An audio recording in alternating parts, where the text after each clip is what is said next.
అన్నట్టు అన్నం తినకున్న మనిషి ఉంటాడు గాని ఫోన్ లేకుండా ఉంటారల్లా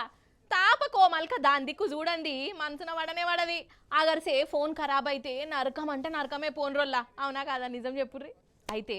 అప్పట్లా పొద్దుగాల పొద్దుగాల లేచుడుతోని అమ్మనాయన ముఖమో లేకుంటే అద్దంల వాళ్ళ ముఖం వాళ్ళో చూసుకొని మురిసి ముప్పందం అయ్యేది కానీ ఇప్పుడు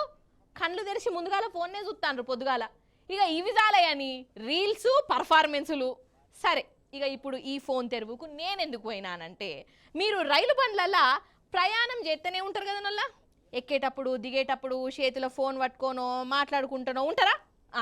అయితే మీకోసమే ఈ ముచ్చట చూడుండ్రి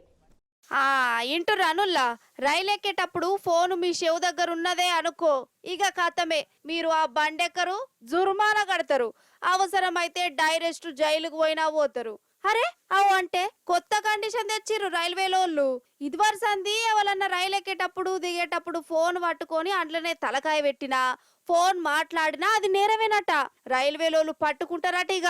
ఓష్ని మేం ఫోన్లు మాట్లాడుకుంటుంటే ఈ రైల్వేలోళ్ళకి ఎందుకు కండ్ల మట్టతనం అని అనేరు కండ్ల మట్టతనం కాదు ఇది ప్యాసింజర్ల మంచి కోసమేనట మన పానం కాపాడేది అందుకేనట మీరు ఏ స్టేషన్ కన్నా పోర్రి ఏ బండన్న ఎక్కుర్రి ప్రతి డబ్బా కాడ ఒక్కలంటే ఒక్కలన్న ఫోన్ పట్టుకొని ఉంటారు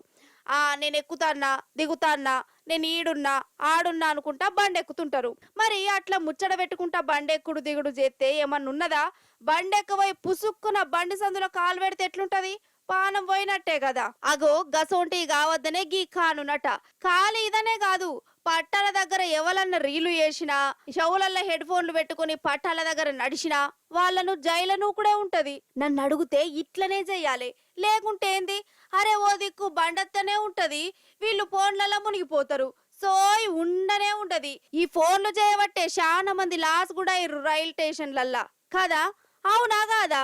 ఇంకా ఇవి జాలేని రైలు బండి వస్తుంటేనే సెల్ఫీలు వీడియోలు దిక్మల పర్ఫార్మెన్స్లు వామ్మో ఆ కళా పోషణలు మామూలుగా ఉంటాయి అసలు అట్లా చేస్తే వీళ్ళకి ఏమొస్తుందో ఏం పాడో